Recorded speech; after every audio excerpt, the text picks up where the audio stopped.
Every month we do a segment with MSD, and this month is no different. And we're down in the West End, and we're in Shawnee Park, and we're talking about the Basin Project, which has been going on. And I have to admit, I saw it for the groundbreaking, but now to actually be here to see what's actually been done in terms of the excavation, it is really a tremendous project. And I'm here with Tony Parrott with MSD. Welcome back to Urban Lifestyles. And of course, you're going to give us an update of what's going on. So I'm going to turn it over to you.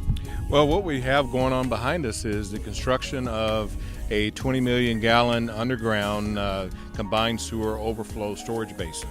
It's one of 7 basins that we're building all across Jefferson County to deal with consent decree mandates that we have. And it is a project that is a $50 million price tag, and the construction has been going on for about 6 months. And we still probably have about another 12 months of construction to get it done. Okay, now I've got a cheat sheet here, and I'm definitely going to use it. So why did we choose the middle of the Great Lawn for this project? Well, you know, this area is very unique for 2 reasons. One, dealing with combined sewer overflows, we want to deal with those in the area where the overflows are being created. It's a lot cheaper. Secondly is because we're already in Shawnee Park. We have an enormous amount of infrastructure already here with a flood pump station, and we also have a very large storage tunnel or pipe that already runs under the Great Lawn right now, and that pipe is probably big enough for 3 or 4 of us to walk through, and it's been here for over 100 years. So again, this location is prime because it's close to the overflow points, and like I said, our assets are already here in Shawnee Park. And it kind of puts you in the middle of the 2 different projects that are out there. That is correct. Okay, so how does this basin work? Well, basically, I mentioned the overflows. When it rains, the pipes that were built years ago have combined sewage, which means it has stormwater and it also has sewage from normal usage. But as our population has grown and our system has grown, and the increased intensity and extreme storm events that have been occurring over the last, say, 20 years, when it rains, those pipes fill up and they overflow in the streets, and they cause overflow directly into the Ohio River. And so a lot of those combined sewers, it was great technology 100 years ago. But now with the Clean Water Act that was passed in 1970, all communities are required to minimize that overflow. So when it rains, the water is diverted into a basin like this, and it is held until the storm subsides. And then when the storm subsides, we're able to pump the rainwater out of this basin, put it back into the sewer system, take it to our treatment facility, which is, as the crow flies, probably a mile south of here, at our Morris Foreman treatment facility, and treat it and then put it back into the Ohio River. So that's really what the whole process is all about. You know, you spoke of the past one having like a 100-year lifespan. So is this the same type of life expectancy you would predict for this?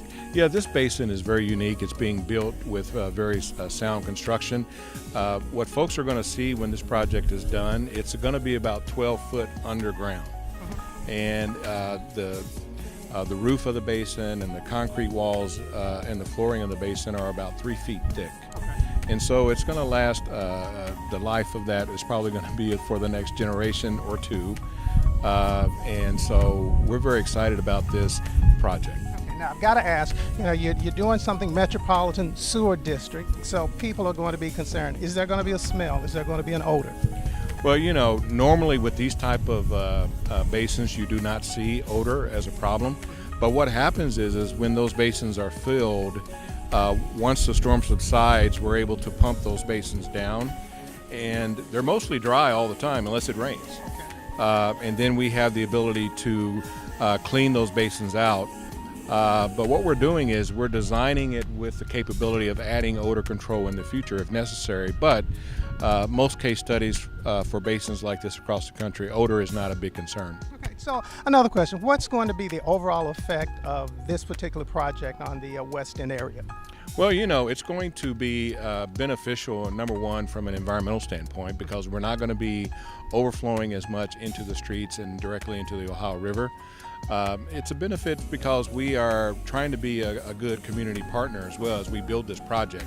and working with Metro Parks and working with the community to come up with the best location, but also come up with contributions that will assist with the improvements of the park as we are gone.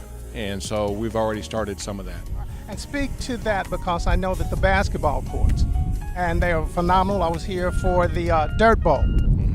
Yeah, the basketball courts and a lot of the other improvements are coming from the easement valuation funds that we set aside for this project, and so Metro Parks has the ability to use those funds as they see fit. But you mentioned the basketball courts. You got new courts, you got new rims, you got rubberized courts. It's beautiful, and but also there's other assets that are going to be benefited. There's going to be a new lily pond. There's going to be a renovation to the ball facility. There's going to be a new pavilion that's going to go in, but there's also going to be repaving of a parking area around the spray ground, and there's also going to be a complete resurfacing of the outer loop roadway within the park. So there's just a lot of amenities that will be benefiting as we move away. You see, I was told that because of the new courts, the Dirt Bowl, that you had a team, and you were running point guard, and you were just doing some great things out there on the court. Is this true? Well, the problem is that when you have so many booking engagements across the country that we haven't been able to get our team together to compete in the Dirt Bowl yet. But we're thinking about maybe competing next year.